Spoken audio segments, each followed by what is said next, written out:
네, 안녕하십니까. 국회의원 최혁진입니다. 바쁘신 중에 이 자리에 함께해 주신 각 언론사 관계자 여러분께 진심으로 감사드립니다. 저는 오늘 중소기업 관련 기술탄체와 관련된 법을 어제 발의하였기 때문에 관련해서 기자회견을 하게 되었는데요. 우선 그 취지에 대해서 간단히 말씀드리고 회견문을 읽도록 하겠습니다.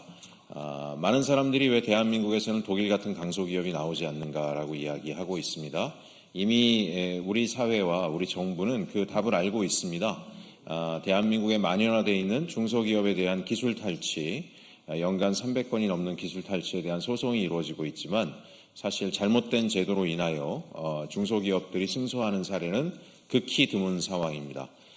전 재산을 털어넣어서 기술을 개발하고 혁신을 하여도 그것이 대기업에 의해서 송두리째 뺏기는 사례들이 매년 수백 건씩 발생하고 있고 그로 인해서 중소기업들은 결국 몰락의 길을 걸어가기도 합니다.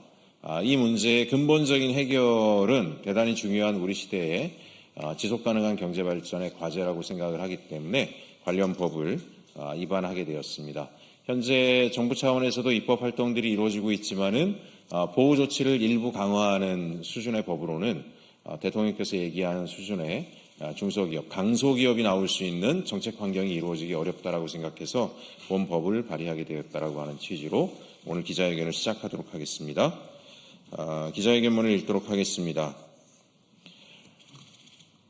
존경하는 국민 여러분, 그리고 언론인 여러분, 대한민국에서 중소기업과 스타트업이 가장 불안해하는 순간은 기술 개발에 실패했을 때가 아닙니다. 기술을 완성했을 때입니다. 기술이 완성되는 순간 이 기술이 보호받을지 아니면 더 큰 기업에게 빼앗길지부터 걱정해야 하는 현실, 이 비정상적인 구조를 이제 끝내야 합니다. 지금까지 기술 탈취는 일부 기업의 실수가 아니었습니다. 계속 반복되어 온 구조적인 문제였습니다. 공동연구, 위탁거래, 투자협의, 입찰 과정에서 중소기업은 기술 자료를 요구받습니다. 거래를 하려면 자신의 기술을 보여줘야 했습니다. 하지만 그 뒤는 너무도 자주 같은 결과로 이어졌습니다. 기술은 약속한 범위를 넘어서 쓰였고 중소기업은 시장에서 밀려났습니다. 문제는 분명합니다. 법은 있었지만 현실은 거의 바뀌지 않았습니다. 기존 제도에서도 기술 탈취가 인정되면 손해액의 최대 5배까지 배상하도록 이미 규정돼 있었습니다. 하지만 실제 현장에서는 이 규정이 거의 작동하지 않았습니다. 왜냐하면 재판이 시작되면 중소기업 스스로가 기술이 어떻게 넘어갔는지, 대기업이 일부러 그랬는지, 손해가 얼마인지까지를 그 모든 것을 빼앗긴 자가 입증해야 했기 때문입니다. 이것은 자동차 급발진 사건과 너무도 유사하게 그동안 역사적으로 진행되어 왔습니다. 이 구조에서는 5배 이상 규정이 있어도 현실적으로 큰 의미가 없습니다. 그래서 기술 탈취는 대기업에게는 감당 가능한 비용이었고 중소기업에게는 회복 불가능한 피해였습니다. 이와 관련해 이재명 대통령은 12월 17일 세종 컨벤션 센터에서 중소벤처기업부 업무보고를 받는 자리에서 기술 탈취에 대한 과징금 수준을 대폭 높여야 한다며 강하게 주문했습니다. 기술을 빼앗아도 빼앗은 기업이 버틸 수 있는 구조에서는 기술 탈취가 사라질 수 없다는 명확한 문제의식이었습니다. 이번 대중소기업 상생협력 촉진에 관한 법 개정안은 바로 이러한 문제인식을 입증구조, 책임구조, 배상구조 전반을 바꾸는 방식으로 제도화한 법안입니다. 이번 개정안은 기존 제도를 조금 손보는 정도 수준의 법이 아닙니다. 구조 자체를 확 바꾸는 법입니다. 첫째, 기술자료의 범위부터 달라졌습니다. 기존 법에는 기술자료 개념이 모호해 그건 기술이 아니다라는 다툼이 반복됐습니다. 이번 개정안은 제조, 생산기술, 특허 디자인, 영업비밀은 물론 중소기업이 만든 경제적 가치가 있는 기술과 정보까지 명확히 기술 자료로 규정했습니다. 기술 여부를 두고 시간 끄는 싸움부터 막았습니다. 둘째, 기술 탈취라는 개념을 새로 만들었습니다. 기존에는 기술을 약속과 다르게 써도 포괄적인 위반으로만 다뤄졌습니다.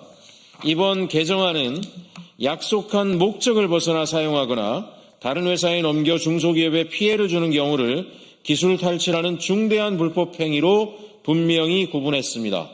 이제 기술 탈취는 가벼운 위반이 아닙니다. 셋째, 입증 책임이 완전히 달라졌습니다. 기존에는 중소기업이 모든 것을 증명해야 했습니다. 어떻게 빼앗긴 자가, 약한 자가 대기업을 상대로 모든 것을 증명할 수 있겠습니까? 이제는 다릅니다.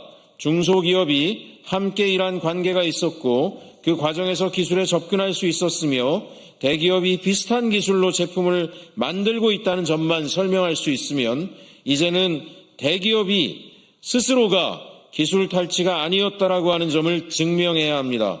싸움의 출발선이 완전히 달라졌습니다. 넷째, 책임 회피를 막았습니다. 비밀 유지 약속이나 기술을 쓰지 않기로 한 계약이 있었다면 기술 탈취에 대해 고의가 있었던 것으로 봅니다. 몰랐다, 실수였다라는 말로 빠져나가기 어렵습니다. 다섯째, 배상 수준을 결정적으로 바꿨습니다. 기존에는 최대 5배 배상이었습니다. 그것도 최소 수준에서 5배, 서로 승소한다 해도 5배는 빼앗긴 것에 극히 미미한 수준의 배상이었습니다. 이번 개정안은 최대 10배의 배상으로 2배 확대했습니다. 여기에 더해 중소기업이 이기면 변호사 비용과 기술 감정 비용 등 소송에 든 모든 비용을 대기업이 부담하도록 했습니다. 이제 기술 탈취는 걸리면 조금 손해보는 일이 아닙니다. 걸리면 기업이 버티지 못하게 합니다. 이번 법의 메시지는 분명합니다. 기술로 성장한 기업은 보호해야 합니다. 하지만 기술을 훔쳐 성장한 기업은 시장에 남겨두지 않겠습니다. 기존 제도는 어떻게든 막아보자는 수준이었습니다. 이번 개정안은 빼앗는 자를 끝장내겠다라고 하는 선언입니다. 기술을 빼앗기면 끝나는 나라에서 이제는 기술을 훔치면 끝나는 나라로 질서를 바꾸겠습니다. 저는 이 법이 통과될 때까지 끝까지 책임지겠습니다. 기술 탈취로 돈 버는 시대, 대한민국에서는 반드시 끝내겠습니다. 감사합니다. 마지막으로 말씀드리지만 대한민국이 이렇게 선진국으로 발전해 오는 과정에서 더 이상 회복하기 어려울 수준의 불평등과 격차가 확대되고 있는 것은 잘못된 제도와 관행이 그동안 방치되어 왔기 때문입니다. 이번 이재명 정부가 억강부약의 새로운 시대, 대한민국의 전환을 이야기한 마당에 저는 국회에서 이 관행들 결국 열심히 성실하게 일하고 혼신의 힘을 다해서 경제발전을 위해서 일해온 분들이, 그런 기업들이 불이익을 받는 관행들을 철저히 개선해 나가도록 노력하겠습니다. 감사합니다. 수고하셨습니다.